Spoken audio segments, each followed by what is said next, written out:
Hello and welcome to History at Night. Tonight, we invite you to step back through the mists of time to one of history's most legendary civilizations. Imagine a world where courage was not just admired, but demanded. Where every aspect of your existence was shaped by an unwavering devotion to strength, discipline, and the state itself. This was ancient Sparta, a society so unique and uncompromising that its very name has become synonymous with toughness and sacrifice. What would your life have been like if you had been born into this warrior culture? How would you have survived in a civilization that valued military prowess above all else? Tonight, we will walk in the sandals of a Spartan citizen and discover what it truly meant to live by the motto, "Come back with your shield or on it." We will explore the harsh realities of Spartan childhood, where weakness was not tolerated and strength was forged through trials that would seem unthinkable today. We will witness the legendary agoge training system that transformed boys into the most feared warriors of the ancient world, and we will uncover the surprising complexities of Spartan society, from the unique freedoms enjoyed by Spartan women to the brutal system of slavery that underpinned their entire civilization. But before we begin our journey, please take a moment to like this video and subscribe to the channel.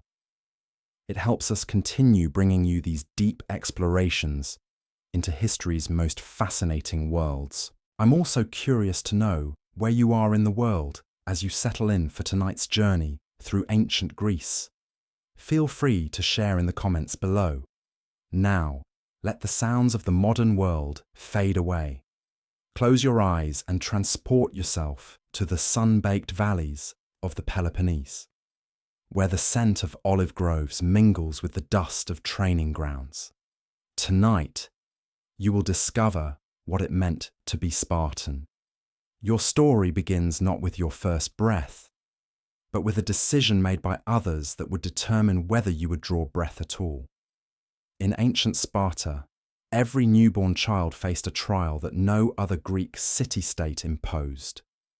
You would be examined by the elders, men whose weathered faces had seen countless battles and whose judgment was final. They would look for signs of strength, for the promise of a body that could serve the state. If you were found wanting, if your limbs seemed weak or your cries too feeble, your fate would be sealed before your life had truly begun. This was not cruelty in Spartan eyes, but necessity. Resources were precious, and only those who could contribute to Sparta's military might deserve to share in those resources. The weak were seen as burdens that the state could not afford to bear. If you passed this first test, you would be handed back to your family, but your reprieve was temporary. At age 7, if you were a boy, another separation awaited that would define the rest of your existence. Let us imagine that you survived that initial examination. Your early childhood would unfold in ways both familiar and strange to modern sensibilities. Your mother would care for you, but her approach to child rearing would be shaped by Spartan values. She would not coddle or shelter you from discomfort. Instead, she would begin preparing you for the hardships to come. You would be bathed in wine rather than water, believing it would make your skin tougher. You would be left to cry without immediate comfort, teaching you to endure distress without complaint. Your father, when he was not away on campaign, would observe your development with a critical eye. He would watch for signs of courage when you faced small challenges, for resilience when you stumbled and fell. Every parent in Sparta understood that they were raising not just their child, but a future defender of the state. Your individual happiness mattered less than your potential contribution to Sparta's collective strength. As you grew from infant to child, you would begin to understand that your world operated by different rules than those of other Greek cities. Visitors to Sparta often remarked on how different Spartan children seemed from their own. You would display a composure and toughness that unsettled outsiders. You would speak little and listen much, already absorbing the Spartan virtue of brevity that would later be called laconic speech. Your early years would be spent in the company of your family, but always with the knowledge that this time was limited. Other Greek children might look forward to inheriting their father's trade or continuing their family's business. You would know that your destiny lay elsewhere, in service to something greater than family or personal ambition. The state would claim you, shape you, and ultimately define your worth by how well you served its needs. The games you played would prepare you for this future. While children in Athens might spend their time with toys and leisurely pursuits, your play would have a martial character. You would wrestle with other children, testing your strength and learning to endure pain without tears. You would run races not for mere enjoyment, but to build the speed and endurance that would serve you in battle. Every aspect of your childhood would be preparation for the transformation that awaited you. Your 7th birthday would arrive not as a celebration, but as a day of profound change. This was the age when Spartan boys were taken from their families to begin the agoge, the state education system that would forge you into a warrior. The word itself meant leading or guidance, but it represented a complete restructuring of your existence. Everything you had known, every comfort you had experienced would be stripped away and replaced with a regimen of almost unimaginable harshness. The morning of your departure would be marked by ceremony and solemnity. Your mother would not weep or cling to you, for such displays of emotion were considered unworthy of a Spartan woman. Instead, she would remind you of your duty and her expectations. The famous words that Spartan mothers spoke to their sons echoed through generations. Come back with your shield, or on it. This was not merely encouragement, but a stark reminder that death was preferable to cowardice. You would join other boys of your age, forming a group that would become closer than brothers through shared hardship. Together, you would be marched to your new home, a barracks where comfort was unknown and weakness was not tolerated. The transition from family life to military training was abrupt and deliberately shocking. It was designed to break down your individual identity and rebuild you as part of the Spartan war machine.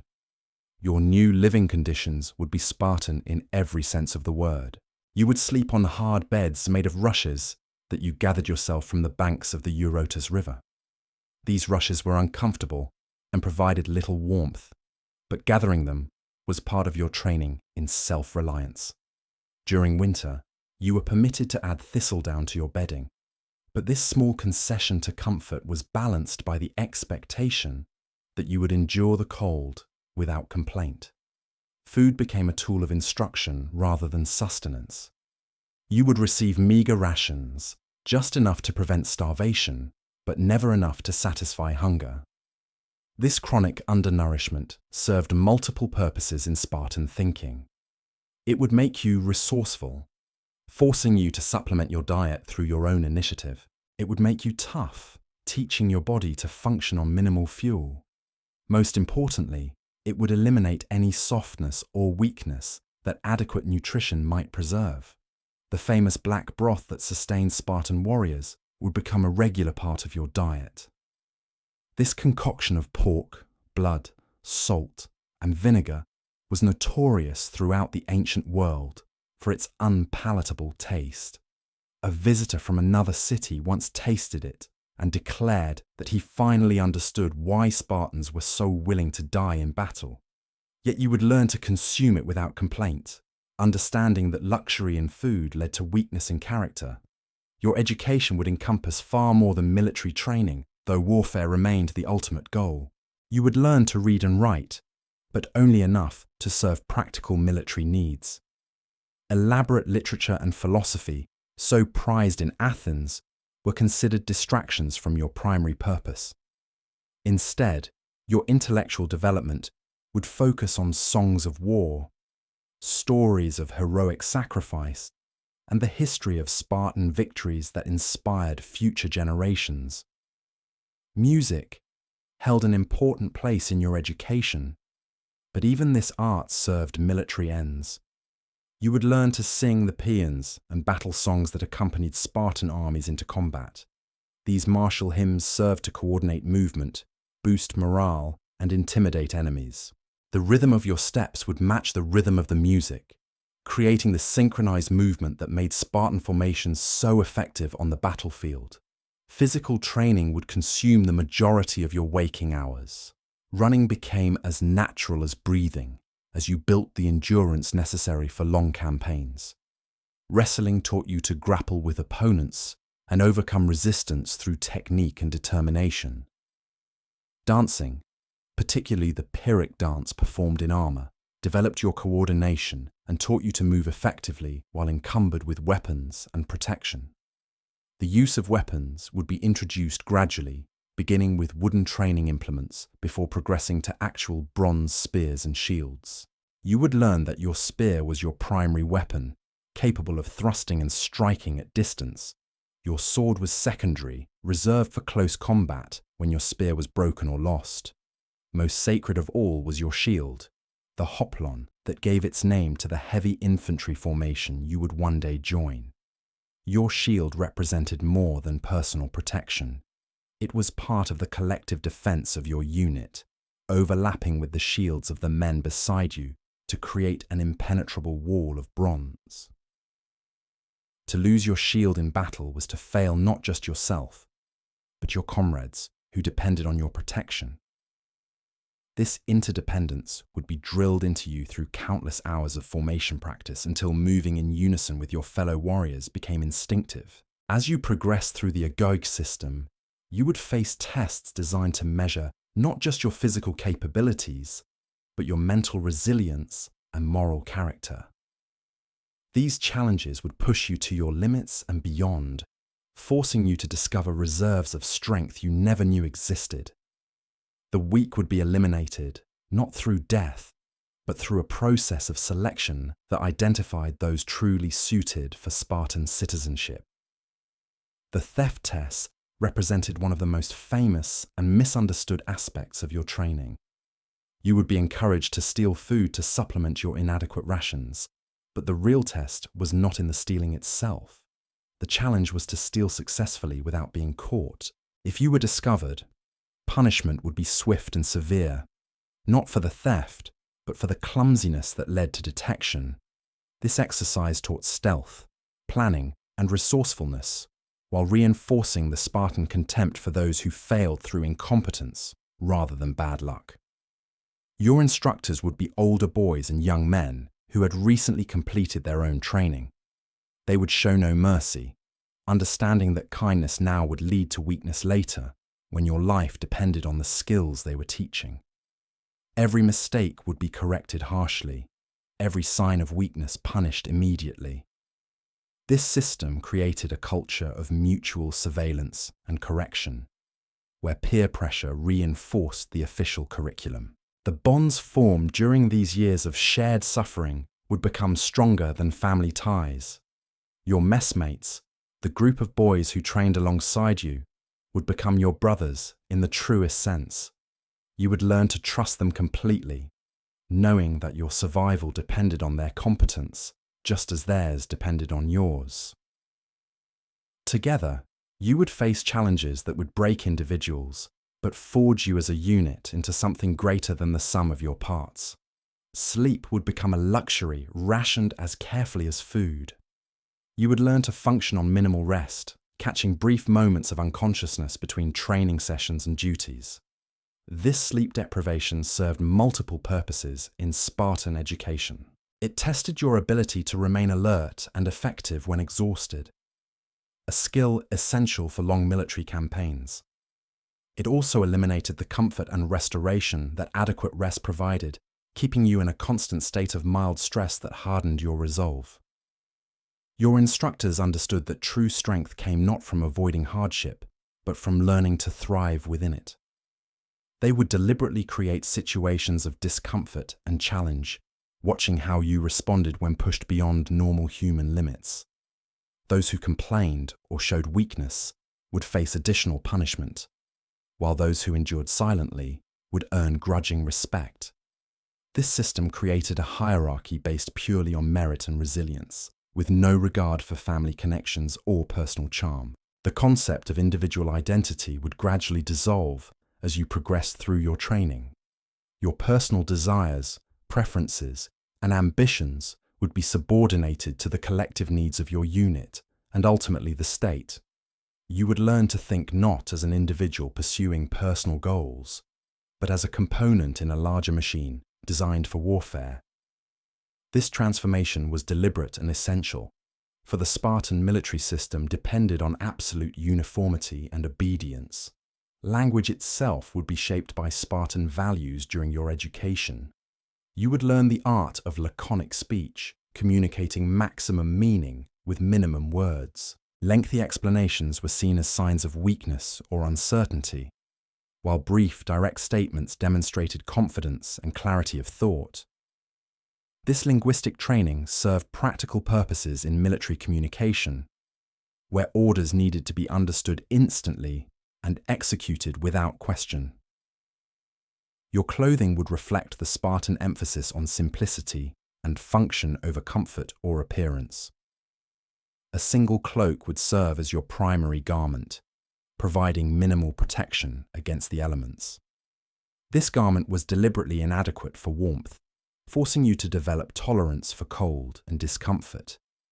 The famous red color of Spartan cloaks served practical purposes, helping to conceal bloodstains in battle while providing visual unity on the battlefield. The religious aspects of your education would intertwine seamlessly with military training. You would learn to honor the gods who protected warriors, particularly Ares, the god of war, and Athena, goddess of strategic warfare. Religious festivals would include competitive events that tested martial skills, blending spiritual observance with practical training. These celebrations reinforced the idea that military excellence was a form of divine service. Physical conditioning would intensify as you grew older and stronger. Running would progress from simple endurance exercises to complex tactical movements across varied terrain. You would learn to march in formation while carrying full equipment, maintaining perfect alignment even when exhausted. Swimming would prepare you for river crossings and amphibious operations, while climbing developed the strength needed to scale fortifications or navigate difficult terrain. The study of previous battles would form a crucial component of your intellectual development. You would memorize the details of famous Spartan victories, analyzing the tactics and strategies that led to success. These lessons would emphasize the importance of discipline and unit cohesion over individual heroics. You would learn that battles were won not by the bravest single warrior, but by the formation that maintained its integrity longest under pressure. Your understanding of fear would be fundamentally reshaped during these formative years. Rather than learning to avoid or suppress fear, you would be taught to acknowledge it and function effectively despite its presence. Fear was recognized as a natural human response, but allowing it to influence your actions was considered the ultimate failure. This psychological training proved as important as physical conditioning in creating warriors capable of standing firm against overwhelming odds. The concept of pain would be similarly transformed through your education. What other cultures considered unbearable suffering would become merely another form of information to be processed and ignored. You would learn to treat wounds as inconveniences rather than disasters, continuing to function effectively even when injured. This conditioning extended beyond physical pain to encompass emotional distress, creating warriors who could witness the death of comrades without losing focus on their duties. Medical training would be integrated into your military education, teaching you to treat common battlefield injuries and illnesses. This knowledge served dual purposes, keeping you effective when far from professional medical care while preparing you to assist wounded comrades. The Spartan approach to medicine emphasized practical field treatments over theoretical knowledge, focusing on techniques that could be applied quickly under combat conditions. Your relationship with weapons would evolve from mere familiarity to intimate partnership. Each piece of equipment would become an extension of your body, as natural to use as your own hands. You would learn to maintain your weapons in perfect condition, understanding that your life depended on their reliability. The weight and balance of your spear would become so familiar that you could wield it effectively even in complete darkness. Navigation and survival skills would prepare you for the realities of military campaigns in hostile territory. You would learn to find direction using natural landmarks, to locate water sources in arid regions, and to identify edible plants that could supplement inadequate supplies. These skills transformed you from a warrior dependent on supply lines into a self-sufficient fighter capable of operating independently when necessary. The psychological warfare aspects of your training would teach you to project an aura of invincibility that could demoralize enemies before battle began. Your bearing, your silence, and your disciplined movements would all contribute to the legendary reputation that preceded Spartan armies. This psychological advantage often proved as valuable as superior weapons or tactics, causing enemies to flee rather than face warriors they believed to be superhuman. As you approached adulthood, the intensity of your training would reach its peak. The final tests of the agoge system would challenge everything you had learned and become over the years of conditioning. These trials would separate those worthy of full Spartan citizenship from those who, despite years of training, still lacked the essential qualities of a true warrior. The stakes of these final examinations could not be higher, for failure meant exclusion from the only society you had ever known. The Cryptia represented the culmination of your secret training, a mysterious institution that tested your ability to operate independently while serving the state's most sensitive needs. Selected candidates would be sent into the countryside with minimal equipment, tasked with surveillance and elimination of potential threats to Spartan security. This shadow warfare prepared you for the covert operations that complemented open battle, teaching skills that could prove decisive in both war and peace. Your emergence from the agoge system would mark not an ending, but a transformation into something entirely new. The boy who had entered training years earlier would have ceased to exist, replaced by a warrior whose every thought and action served the collective needs of Sparta. This metamorphosis was so complete that former trainees often struggled to remember their individual personalities from before their military education began. The pride you would feel upon completion of your training would be tempered by the weight of responsibility that now rested upon your shoulders. You would understand that your years of suffering had earned you the right to defend not just Sparta's territory, but the entire way of life that made such warriors possible. The knowledge that thousands had endured similar trials before you would connect you to a tradition stretching back generations, while the certainty that others would follow would give meaning to your sacrifices. Your graduation would be marked not by celebration, but by the quiet satisfaction of having proven yourself worthy of joining the ranks of Sparta's elite warriors. The skills you had developed, the character you had forged, and the bonds you had formed would now be tested in the ultimate arena where the survival of your civilization hung in the balance. The transition from the agoge to full citizenship would bring new challenges that tested your readiness for adult responsibilities. At 20, you would face the final examination that determined whether you had truly absorbed the Spartan way of life. This test went beyond physical prowess or tactical knowledge. The elders would evaluate your character, seeking evidence that you had internalized the values that made Sparta unique among Greek city-states.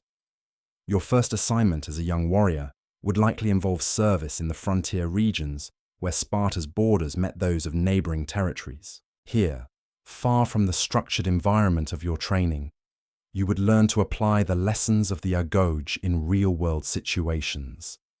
The theoretical knowledge gained through years of instruction would be tested against the unpredictable challenges of actual military service. The syssitia, or communal dining groups, would become your new family structure. These mess halls were more than places to share meals. They were the social foundation of Spartan warrior culture. Your acceptance into one of these groups required unanimous approval from existing members, creating an additional layer of selection beyond the formal agoge system.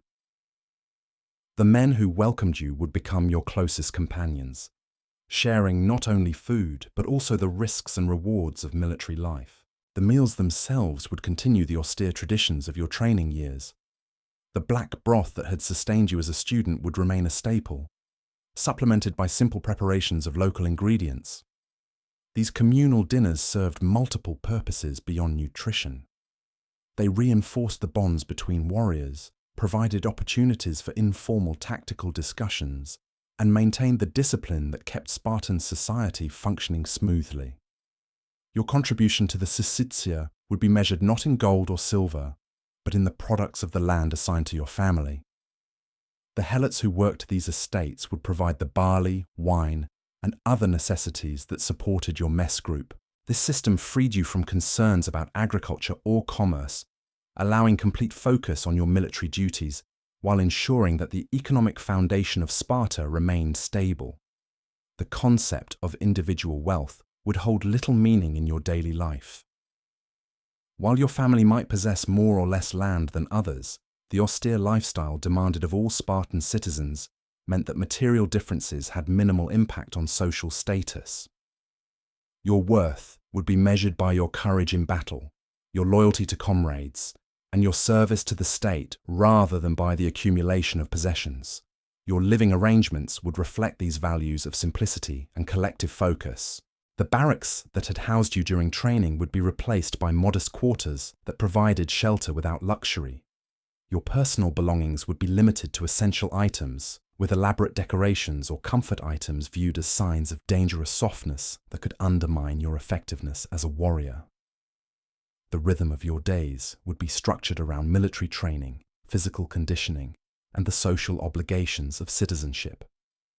Morning exercises would maintain the fitness developed during your youth, while afternoon activities might include weapons practice, tactical discussions, or ceremonial duties.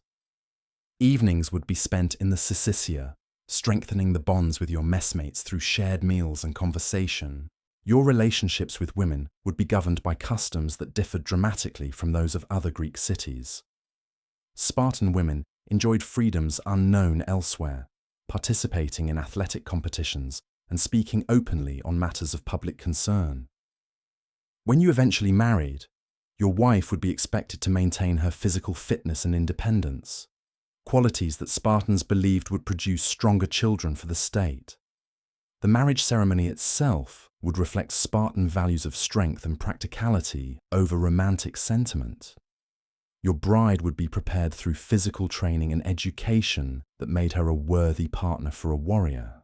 The union would be seen primarily as a means of producing future soldiers and citizens, rather than as an expression of personal affection, though genuine bonds of love and respect often developed between couples who shared common values and experiences.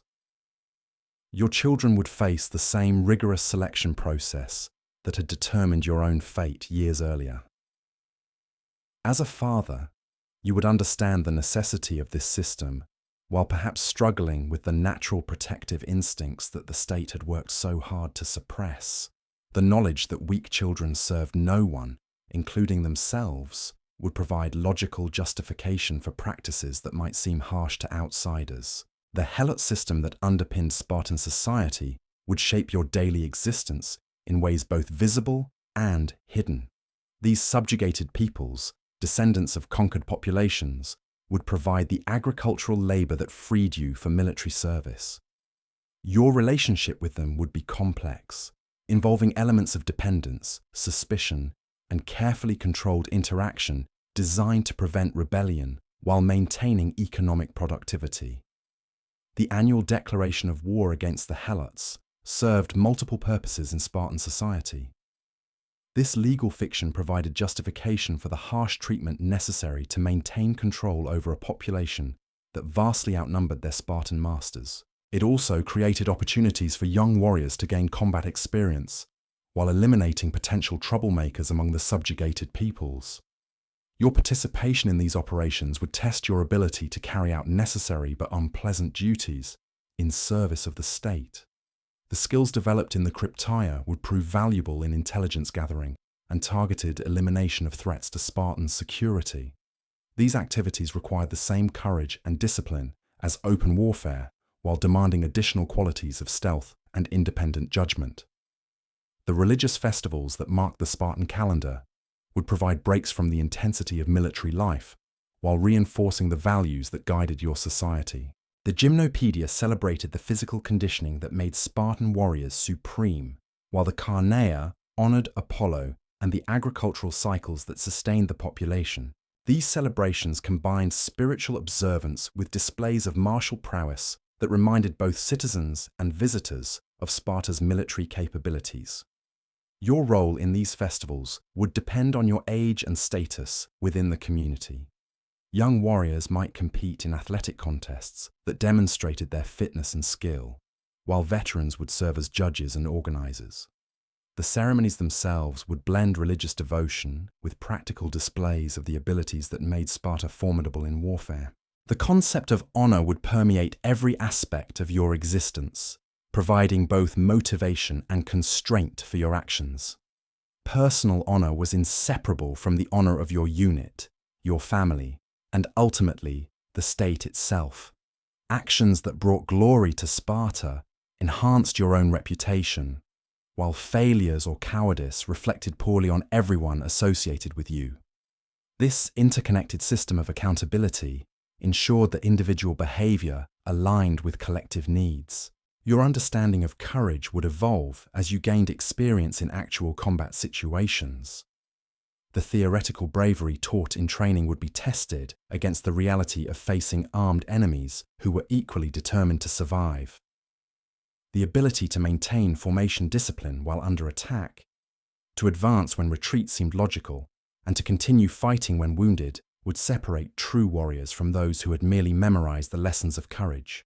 The tactical innovations that made Spartan armies so effective would become second nature through years of practice and refinement. The phalanx formation that had proven decisive in countless battles would feel as natural as walking, with your position and movements coordinated perfectly with those of your comrades. The bronze-tipped spears that formed the primary offensive weapon would become extensions of your will, capable of precise thrusts that could penetrate enemy armor at the exact moment when gaps appeared in opposing formations. Your shield work would evolve beyond simple protection into an active component of offensive tactics. The bronze hoplon would serve as a weapon in its own right, capable of stunning or knocking down opponents while maintaining the protective wall that shielded your formation. The famous lambda symbol emblazoned on your shield would identify you as a Lacedaemonian warrior while serving as a target that enemies would recognize and fear. The psychological aspects of warfare would prove as important as physical skills in determining battle outcomes. Your ability to project confidence and determination would influence not only enemy morale, but also the resolve of your own comrades.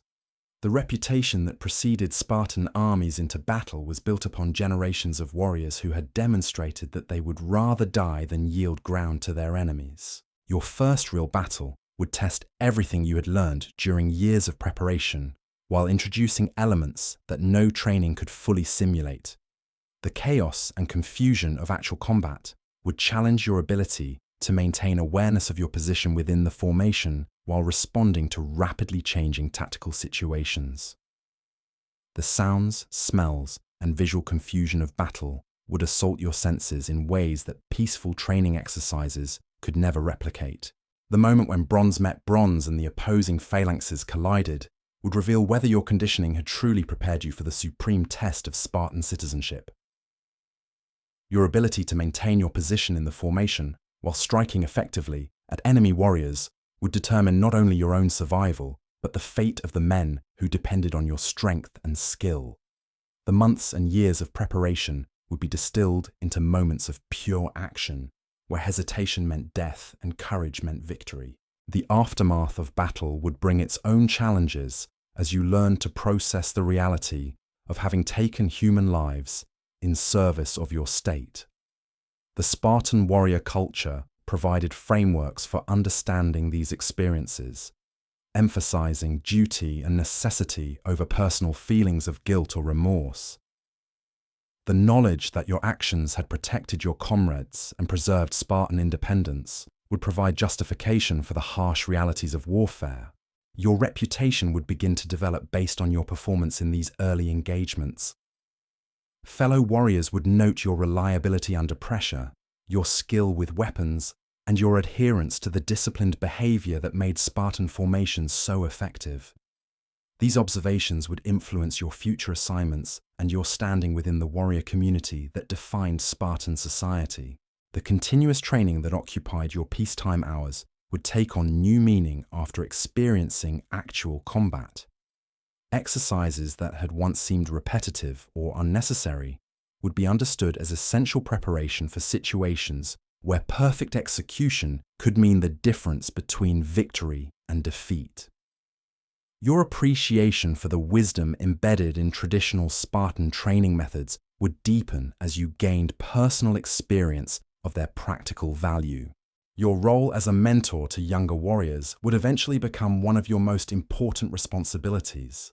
The knowledge and experience you had gained through your own journey from child to citizen would be passed on to the next generation of Spartan defenders. This teaching role would require not only tactical expertise, but also the wisdom to guide young minds through the psychological challenges of warrior training. The cyclical nature of Spartan society would become apparent as you watched new groups of 7-year-old boys beginning their own journey through the agoge system. Your memories of that initial separation from family would be tempered by understanding of its necessity and effectiveness.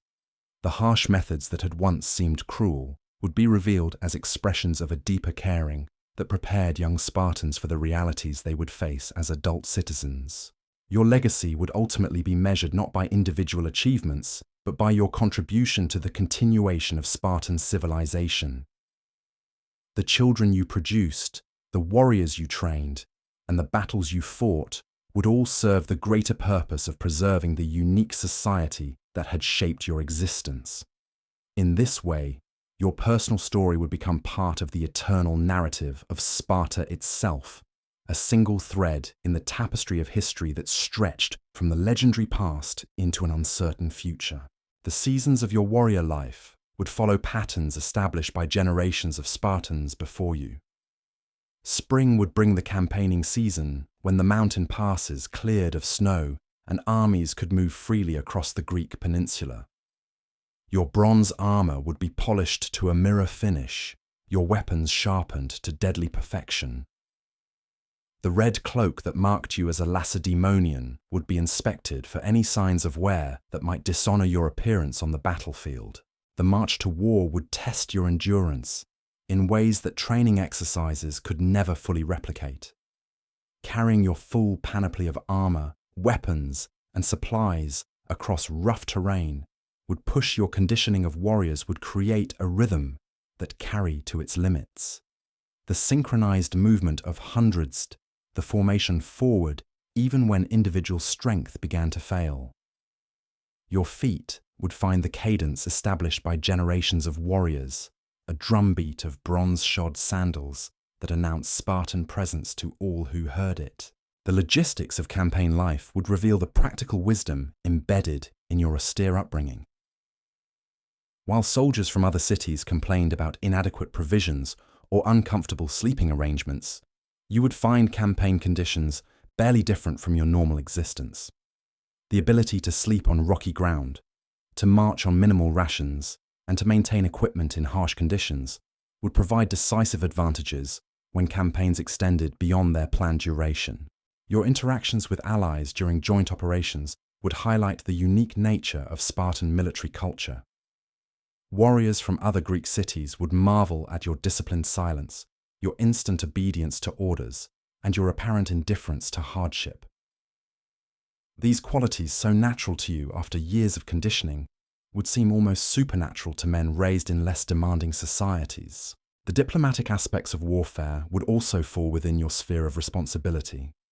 As a representative of Sparta, your behavior would reflect upon your entire civilization.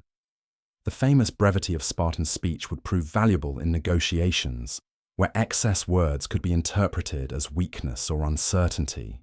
Your ability to communicate essential information with minimal language would demonstrate the confidence that came from absolute certainty in your position. The siege warfare that occasionally marked Greek conflicts would present different challenges than the open battle for which you had been primarily trained. The patience required for extended blockades would test your psychological conditioning as much as your physical endurance. Maintaining alertness during long periods of inactivity would require mental discipline that complemented the physical toughness developed through years of training. Your role in these sieges would extend beyond simple guard duty or assault operations. The engineering skills that all Spartan warriors possessed would be applied to the construction of siege works, the undermining of enemy fortifications, and the operation of catapults and other mechanical devices. This practical knowledge, gained through hands-on experience rather than theoretical study, would prove invaluable when facing enemies protected by stone walls. The naval aspects of warfare would present unique challenges for a people primarily focused on land combat. While Sparta maintained a fleet, your maritime training would be limited compared to your expertise on solid ground. The disorientation of fighting on a moving deck, the unfamiliar tactics of naval warfare, and the ever-present danger of drowning would require rapid adaptation of skills developed for terrestrial combat. Your relationship with the sea would be complicated by Spartan cultural attitudes toward naval power. While recognizing its necessity, many Spartans viewed reliance on ships as somehow less honorable than face-to-face combat on land. This tension would influence your approach to amphibious operations and coastal warfare, where traditional phalanx tactics might need modification for different terrain and circumstances. The winter months would bring different rhythms to your warrior existence. With active campaigning suspended, you would focus on maintenance of equipment, intensive training to maintain fitness, and the social obligations that bound Spartan society together. The long evenings in the Syssitia would provide opportunities for strategic discussions, sharing of combat experiences, and the informal education that supplemented formal military training. Your physical conditioning would require constant attention during these periods of reduced activity. The gymnasium would become your second home, where wrestling matches, running competitions, and weapon drills would maintain the edge that spring campaigns would demand. The older warriors who supervised these activities would share knowledge gained through decades of combat experience, passing down tactical innovations and hard-won wisdom. The hunting expeditions that occupied leisure time would serve multiple purposes beyond recreation. The skills required to track and kill wild animals would translate directly to battlefield applications, where reading terrain and predicting enemy movement could determine survival. The physical demands of pursuing game through rough country would maintain the cardiovascular fitness essential for military effectiveness. Your weapons would become extensions of your body through constant practice and maintenance. The bronze spearhead would be resharpened regularly, its point kept keen enough to penetrate the finest armor. The leather grip would be adjusted to fit your hand perfectly, wound with strips that prevented slipping even when wet with blood or sweat. Every component would be inspected and cared for with the attention that your life might depend upon its reliability.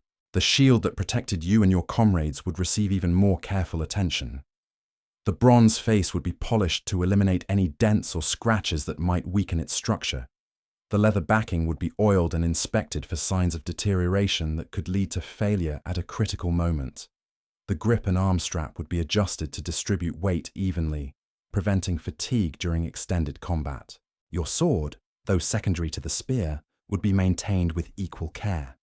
The iron blade would be kept sharp and rust-free, its bronze hilt wrapped with leather that provided secure grip. The scabbard would be crafted to protect the blade while allowing rapid deployment when needed. This weapon represented your last resort, to be drawn only when your spear was broken or lost and close combat became unavoidable. The psychological preparation for battle would continue throughout your career, adapting to new challenges and evolving threats. The mental exercises that had been part of your agoge training would be refined through actual combat experience. The ability to remain calm under extreme stress, to make rapid tactical decisions, and to continue fighting when wounded would be enhanced through practice and reflection. Your understanding of fear would mature as you gained experience with its various manifestations. The anticipation before battle, the surge of adrenaline during combat, and the aftermath of violent encounters would all become familiar elements of your warrior existence.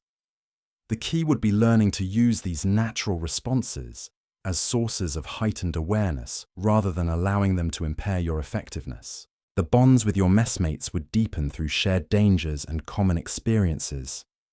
Men who had faced death together would develop trust that transcended normal friendship, becoming true brothers in arms whose survival depended on mutual support.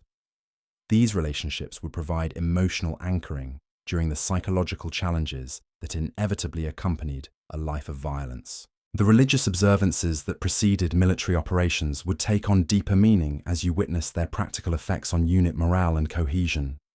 The sacrifices to Ares and Athena would provide spiritual preparation for the trials ahead while reinforcing the sacred nature of your duty to the state.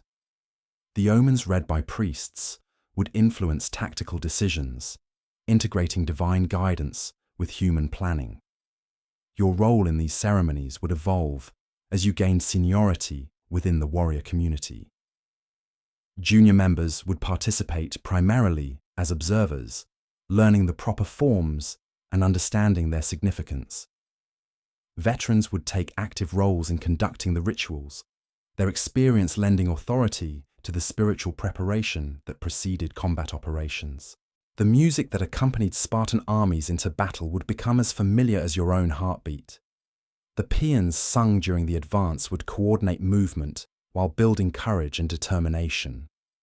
The haunting melodies would carry across the battlefield, announcing Spartan presence to friends and enemies alike. Your voice would join the chorus, adding to the psychological warfare that often decided battles before weapons were drawn. The aftermath of successful campaigns would bring both celebration and solemn remembrance. The victory festivals would honor the gods who had granted success while commemorating comrades who had fallen in service to the state. Your participation in these ceremonies would acknowledge both individual survival and collective achievement, recognizing that personal glory was meaningless without the shared sacrifice of the entire formation. The trophies erected on battlefields would stand as permanent monuments to Spartan victories, crafted from captured enemy equipment and dedicated to the gods. Your contribution to these memorials would be measured not by individual heroics, but by your role in the disciplined advance that had broken enemy resistance. The anonymous nature of these monuments would reflect Spartan values that subordinated personal ambition to collective achievement. The distribution of spoils from successful campaigns would follow ancient customs that ensured fair treatment for all participants. Your share would be determined by your rank and role in the victory, but the amounts would be modest compared to the wealth that motivated warriors from other cities. The Spartan emphasis on honor over material reward would limit the accumulation of personal riches while maintaining focus on military excellence. Your advancing age would eventually bring changes to your military role, though never complete retirement from service to the state. The physical demands of frontline combat would gradually shift to other responsibilities that utilized your accumulated experience and wisdom. Teaching younger warriors, planning tactical operations, and serving in advisory roles would become increasingly important aspects of your contribution to Spartan society.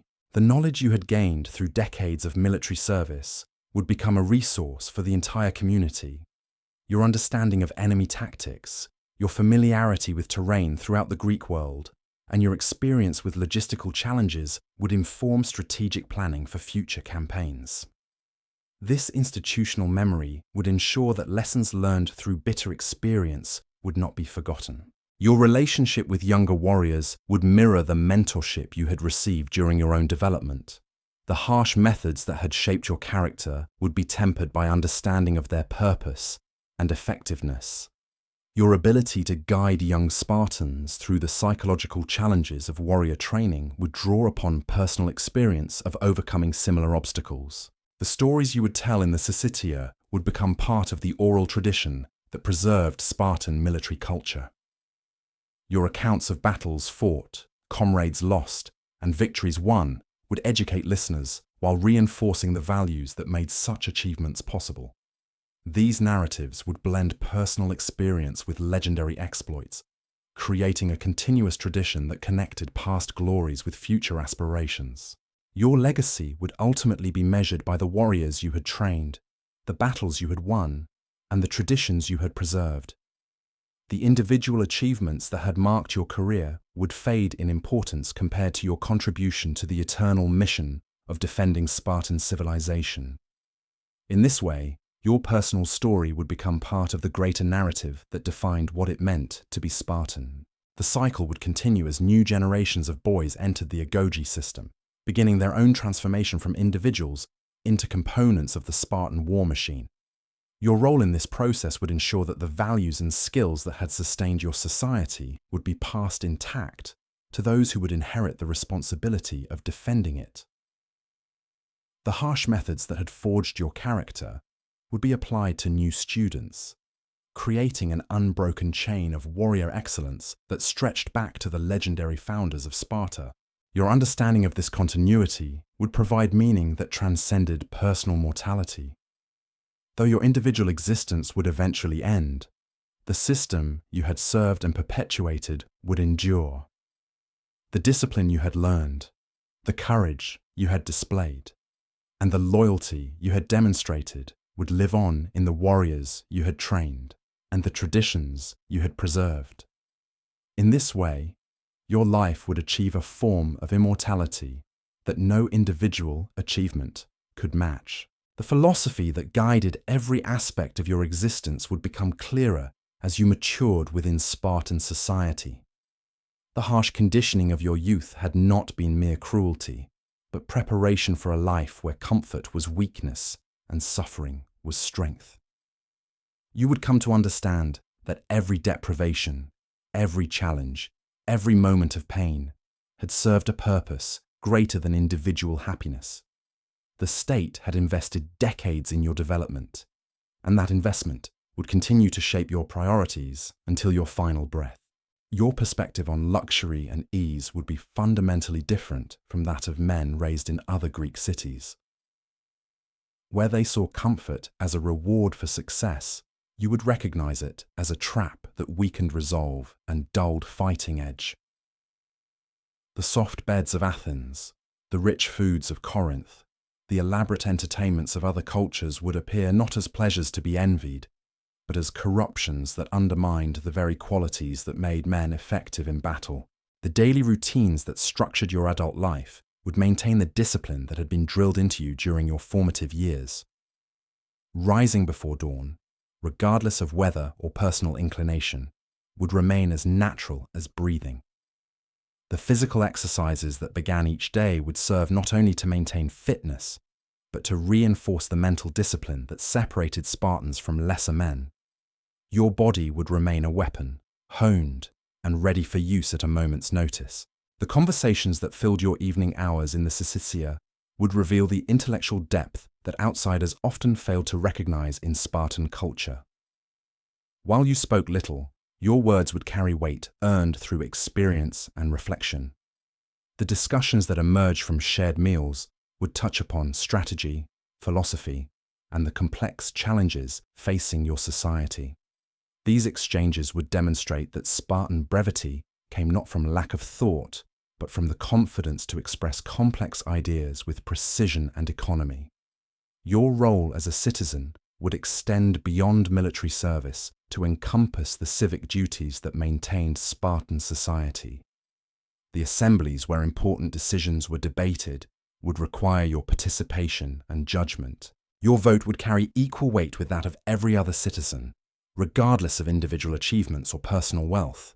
This democratic element of Spartan governance would balance the rigid hierarchy of military life, ensuring that collective wisdom guided the state's direction. The economic system that supported your warrior existence would operate largely without your direct involvement, yet its efficiency would be essential to your effectiveness. The helots who worked the land assigned to your family would produce the surplus that allowed you to focus entirely on military preparation. This arrangement would free you from the commercial concerns that occupied men in other cities, but it would also create dependencies and vulnerabilities that required constant vigilance to maintain. Your relationship with the helot population would be complex and fraught with tension that could never be entirely resolved. These people, whose ancestors had once been free, would provide the labor that sustained your way of life while harboring resentments that occasionally erupted into open rebellion. Your interactions with them would be governed by necessity and suspicion, recognizing their essential role while never forgetting the potential threat they represented to Spartan security. The intelligence operations that protected Sparta from internal threats would sometimes require your participation in activities that tested your commitment to state service.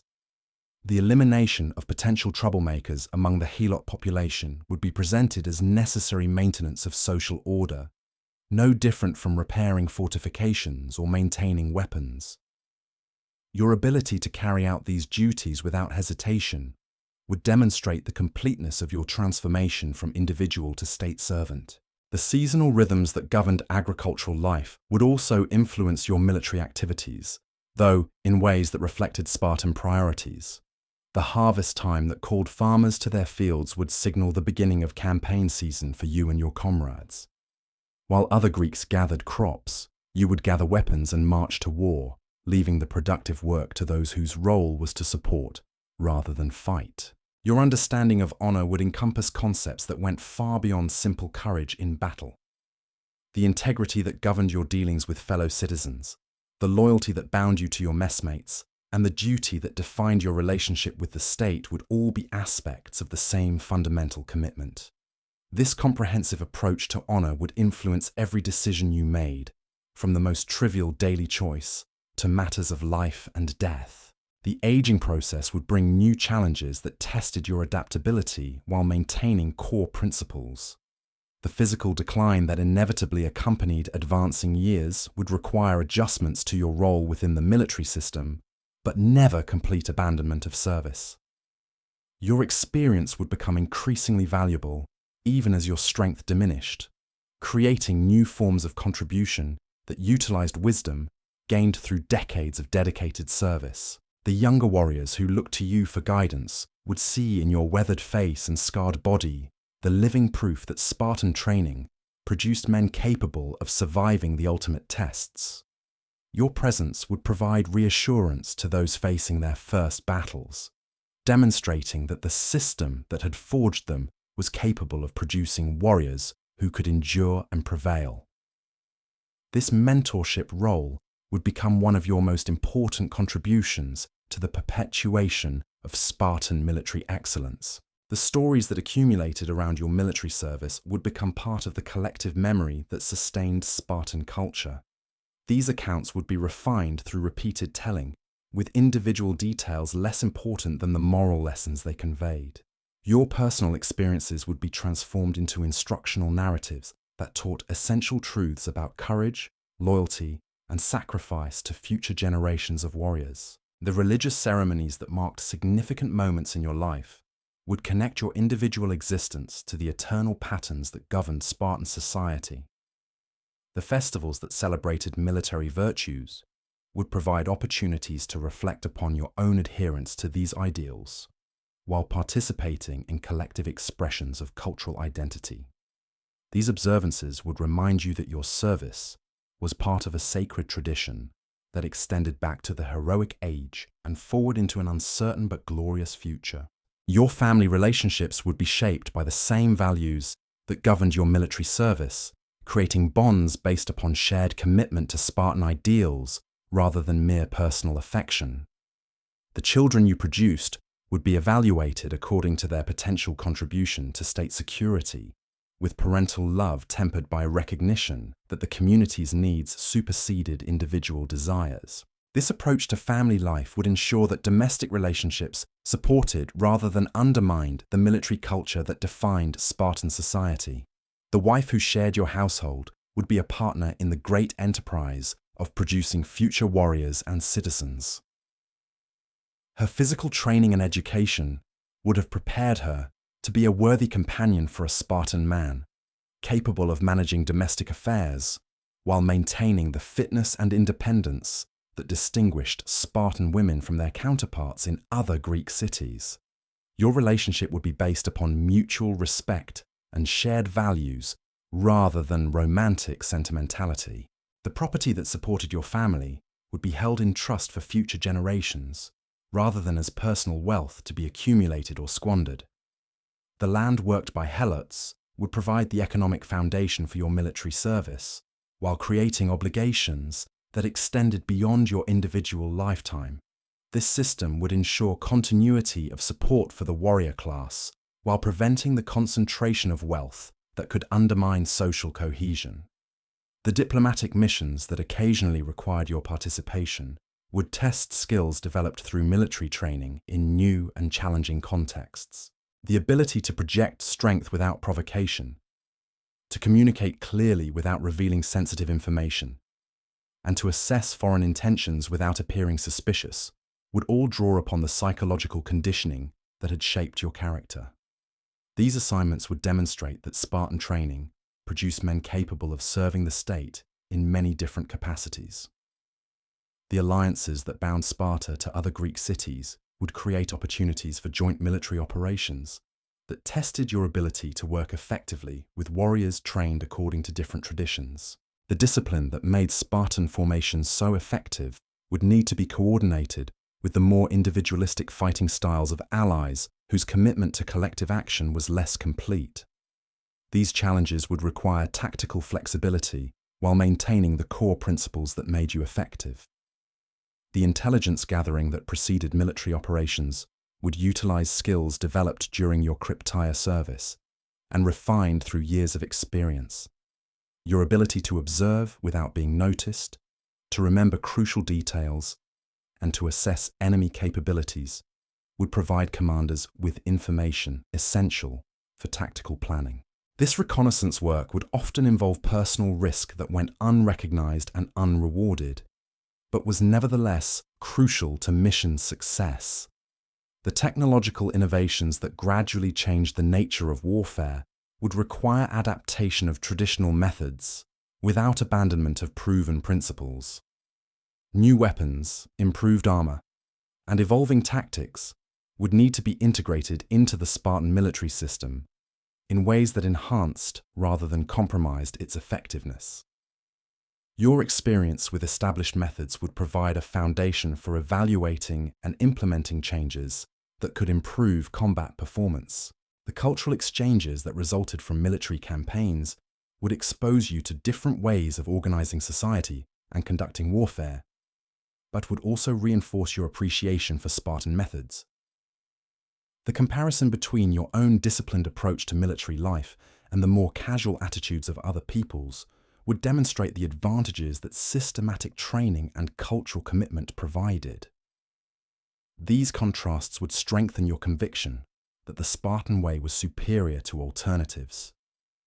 The legacy that you would leave would be measured not by personal achievements or accumulated wealth, but by your contribution to the preservation and transmission of Spartan military culture. The warriors you had trained, the battles you had fought, and the traditions you had upheld would constitute the true measure of a life well lived. This understanding would provide meaning that transcended individual mortality, connecting your existence to the eternal mission of defending the values and way of life that made Sparta unique among the cities of Greece. The continuity of Spartan society would depend upon each generation of warriors successfully passing on the knowledge, skills, and values they had received from their predecessors. Your role in this transmission would ensure that the investment made in your own development would yield returns that extended far beyond your individual career. The discipline you had learned, the courage you had displayed, and the loyalty you had demonstrated would live on in those who followed, creating an unbroken chain of excellence that stretched from the legendary past into an uncertain but glorious future. The transformation that had begun when you first left your family home at age 7 would reach its completion in the recognition that your individual identity had been subsumed into something greater and more enduring. The person you had been before entering the agoge would seem like a stranger from another world, replaced by a warrior whose every thought and action served the collective needs of Sparta. This metamorphosis would represent the ultimate success of a system designed to create men capable of defending their civilization against any threat. The satisfaction that came from this realization would provide compensation for the sacrifices and hardships that had marked your journey from child to citizen.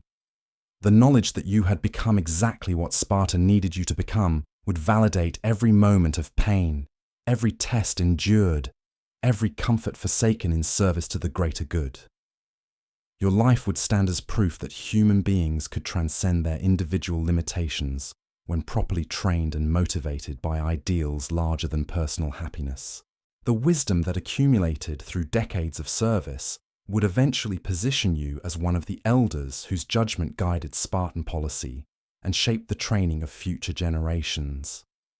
Your voice would carry the authority of experience when crucial decisions needed to be made about military strategy, diplomatic relations, or internal reforms. This influence would represent the culmination of a lifetime devoted to mastering the arts of war and the responsibilities of citizenship.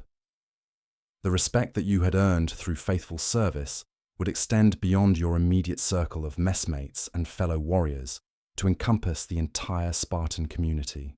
Your example would inspire younger men while providing reassurance to older citizens that their investment in the military system continued to produce worthy defenders.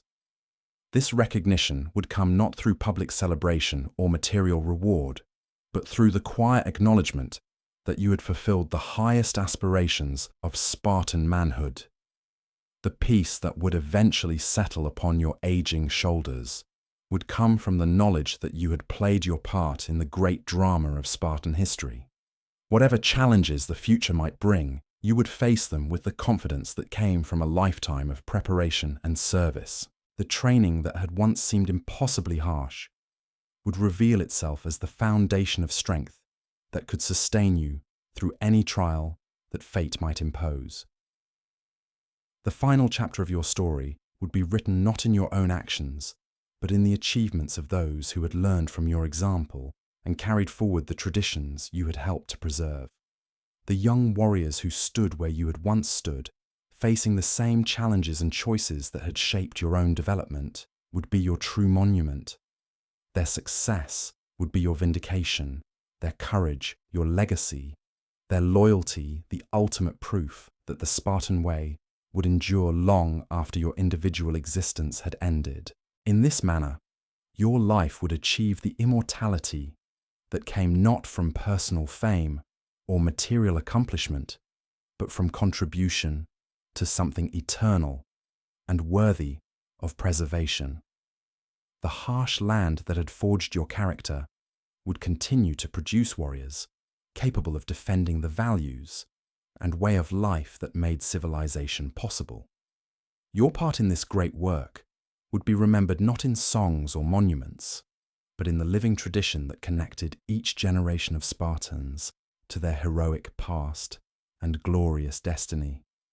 The memory of your individual journey would blend seamlessly into the greater tapestry of Spartan history, where personal stories became threads in an eternal weaving of duty and sacrifice. Your understanding of this continuity would bring a profound peace that no material comfort could match. The knowledge that countless men before you had walked the same path, faced the same trials, and made the same sacrifices would connect you to a brotherhood that transcended the boundaries of mortal existence. Your relationship with death would be fundamentally different from that of men raised in softer societies. Where others feared the end of life as the ultimate tragedy, you would see it as the final opportunity to demonstrate the values that had guided your existence. The prospect of dying well, in service to Sparta and surrounded by your brothers, would hold no terror, but rather the promise of completing a life lived according to the highest ideals your culture could offer. The scars that marked your body would tell the story of your service more eloquently than any words could express. Each mark left by enemy weapons would be a testament to moments when you had stood firm rather than yielding ground. The calluses on your hands would speak of countless hours spent maintaining weapons and practicing the deadly arts. The weathered condition of your skin would demonstrate decades of exposure to the elements in service of your state. Your dreams would be populated by the faces of comrades who had fallen in battle, their memory preserved in the quiet moments when consciousness relaxed its grip on present concerns. These nocturnal visitations would bring neither guilt nor sorrow, but rather a renewed commitment to honor their sacrifice through continued service. The conversations you would hold with these phantom companions would reinforce the bonds that death could not sever. And so our journey through ancient Sparta comes to an end. But the echoes of this remarkable civilization continue to resonate across the centuries. You have walked the path from child to warrior, felt the weight of bronze and leather, tasted the bitter black broth that sustained armies, and understood what it truly meant to live by ideals greater than individual desire.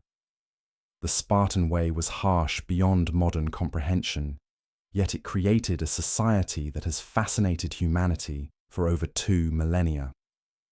As you return to the comfort of your own world, carry with you the knowledge of what human beings can endure and achieve when united by common purpose. Thank you for joining me tonight on this exploration of history's most disciplined civilization. Sleep well, and may your dreams be filled with the quiet strength that defined the warriors of ancient Sparta.